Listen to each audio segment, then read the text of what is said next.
Está no ar o Câmara Rio Notícias Especial e o nosso assunto, como vocês podem ver aqui na mesa, está chegando a hora, Copa do Mundo se aproximando e a gente vai conversar com o professor, historiador e apaixonado por futebol, Isaías Nascimento. Muito obrigada pela sua presença e por trazer um pouquinho do seu acervo, né, Isaías? Você é apaixonado por futebol e por camisas também, né? Como é que é isso? Exatamente, Aline, obrigado pelo convite. Paixão nacional. Então nós temos que nos inserir nessa questão do futebol com a nossa cultura. E o Brasil participou de todas as Copas do Mundo. Então é um caso raro de uma paixão da nossa nação, da nossa identidade com o futebol. E quando é que a seleção começou a usar a camisa amarelinha? Não foi desde o início não, né? Não. E de início o nosso uniforme era ou camisa branca ou camisa azul. Com a derrota em 1950 para o Uruguai no Maracanã, nós jogamos de branco e o Uruguai de azul, celeste. A partir daí houve um movimento na sociedade brasileira para identificar um outro tipo de camisa e foi feito um concurso nacional, foi vencido por um gaúcho e a partir da Copa de 1954 na Suíça, nós passamos a usar o uniforme amarelo. E você tem alguns muito especiais aí, né? Aí logo abaixo de você tá de 2002? De 2002, do Penta... Autografada, olha que relíquia. Essa daqui é a camisa da Copa da Coreia do Japão, cujo o nosso máximo jogador foi o Ronaldo Fenômeno, que fez os 2 gols na decisão contra a Alemanha, e é o nosso último título também. E essas outras que você tem? Aqui nós temos a camisa retrô, na homenagem a Zagallo, já era um amarelo diferente, e ela foi feita pela empresa exatamente caracterizando o tipo de uniforme que se usava naquela época. O material era diferente, O material era né, diferente. Aqui a Copa foi na Suécia e era muito frio, né? Uma coisa interessante, Aline, nós jogamos 5 jogos com a camisa amarela. Na final, o adversário também tinha a camisa amarela, era a Suécia. Houve um sorteio e nós tivemos de abrir mão de jogar com a camisa amarela e jogamos com azul novamente. Aquilo mexeu com a delegação brasileira, porque a camisa amarela tinha vencido os jogos até a final e exatamente era aquela camisa que estava dando sorte. E como conversar com os jogadores que a camisa não seria amarela, seria azul? E Dr. Paulo Machado de Carvalho, que era o diretor, o coordenador da viagem, falou assim, eu tive uma visão.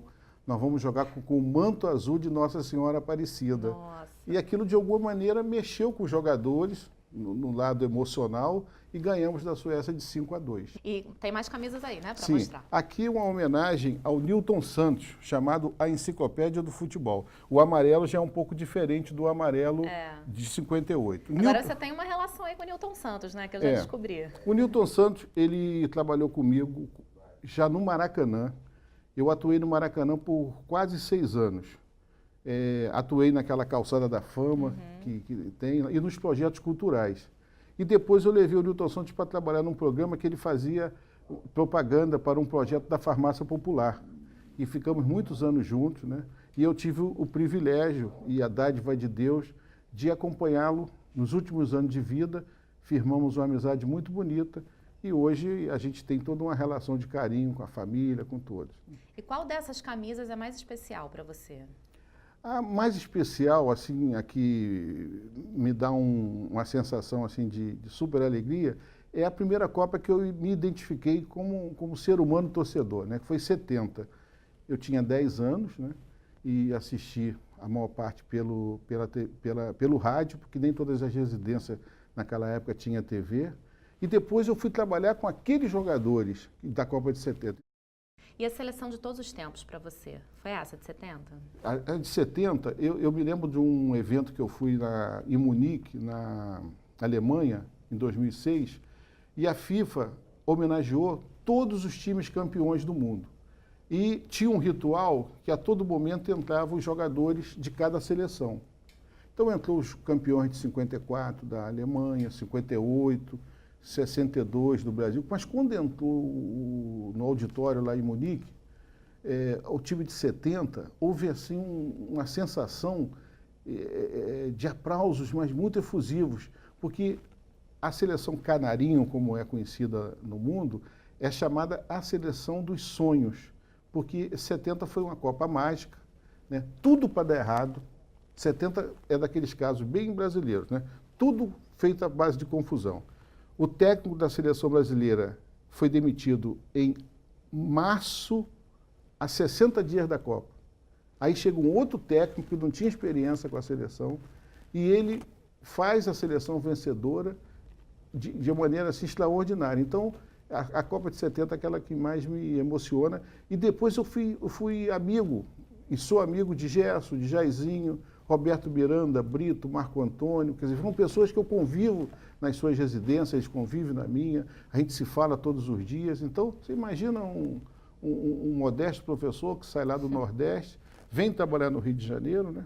Ainda sou vinculado ao serviço público, trabalhei nas minhas faculdades, universidades, mas essa paixão do futebol, eu acabei tendo esse prazer enorme de conviver com essa turma. Como é que está seu coração para essa Copa, seu otimismo? Está acreditando? Acredito. Me parece que esse treinador tem uma estrela. Tem. E ele tem uma capacidade de convencimento, de equilíbrio. Com certeza. Ele a coletiva dele, né? É muito insinuante. E ele é firme no que fala. A gente, com o momento que a gente está vivendo, a gente precisa de pessoas do tipo Tite na sociedade. Pessoas que não deixam dúvida do que está fazendo. Você sabe que ele não está metido com confusão. E ele é muito criterioso. Então, nós temos uma situação muito séria. Como que o Neymar vai chegar à Copa do Mundo?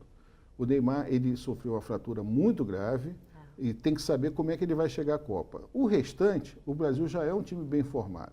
Mas Copa do Mundo é a primeira fase, depois na segunda fase já é um cruzamento completamente diferente, e depois é jogo eliminatório, tem que estar tudo certo, bater o pênalti certo, aquele dia tem que estar tudo amarrado. E o Brasil tem uma característica, o Brasil chega bem, o Brasil tem 5 campeonatos mundiais, tem 2 vice-campeonatos, né, na Copa de 50 e na Copa de 98, e já chegou às semifinais 5, 6 vezes. Então, o Brasil tem uma capacidade do futebol, como os argentinos, os italianos, os alemães, que são aqueles povos que dominam o futebol mundial, de chegar. Então, eu acredito que o Brasil vai bem nessa Copa. Eu vi que você trouxe uma réplica aqui, né, da nossa Copa do Mundo. Será que ela vem pra gente esse ano? Ah, tá aqui. Muito especial ela, né, Isaías? Isso aqui foi um presente que eu ganhei no Congresso da FIFA em 2006, em Munique, né? Foi um congresso que discutiu a questão do futebol e eu representei a comitiva brasileira no evento, né? E eles me premiaram, eles sabiam dos projetos que eu tinha atuado aqui no Brasil, projetos culturais, sobretudo da minha passagem pelo Maracanã. E aí eu fiquei muito honrado com essa deferência da parte da FIFA naquele momento. Então que ela nos traga sorte esse ano, né? Pode levantar a taça aí, pode dar uma de Cafu, levantar a taça, o capitão. O Bellini, que foi o nosso primeiro capitão, ele fez um gesto assim, ele passou por cima da cabeça, né? Porque ele estava num local alto e os repórteres estavam embaixo, ele teve que fazer isso. Aí o Mauro, em 62, fez esse mesmo gesto, o Carlos Alberto Torres fez esse mesmo gesto, o Dunga também, só que o Dunga foi mais aguerrido, né? Balança muito. E o Cafu subiu naquele púlpito, né? E fez também esse gesto.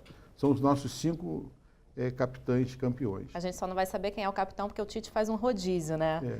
Eu tenho para mim que chegando na reta final, ele vai definir ali o mais antigo, o mais experiente para ser o capitão. Não importa quem seja, o importante é a gente levantar essa taça, não é, Isaías? Sem dúvida, porque o futebol é muito...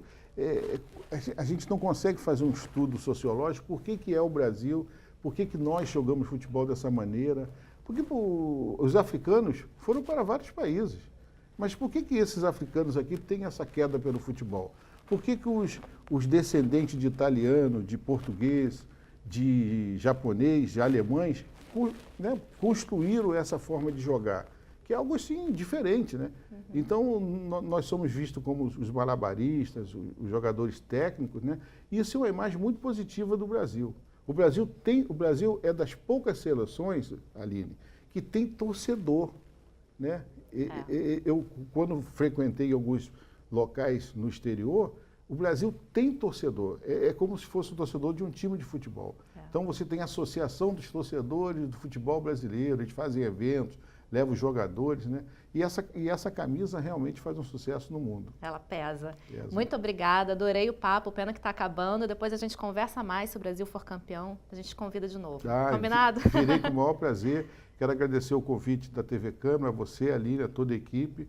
Espero que a gente realmente conquiste o hexacampeonato. É isso aí, rumo ao Hexa. Obrigada. O Câmara Rio Notícias Especial fica por aqui. Até a próxima.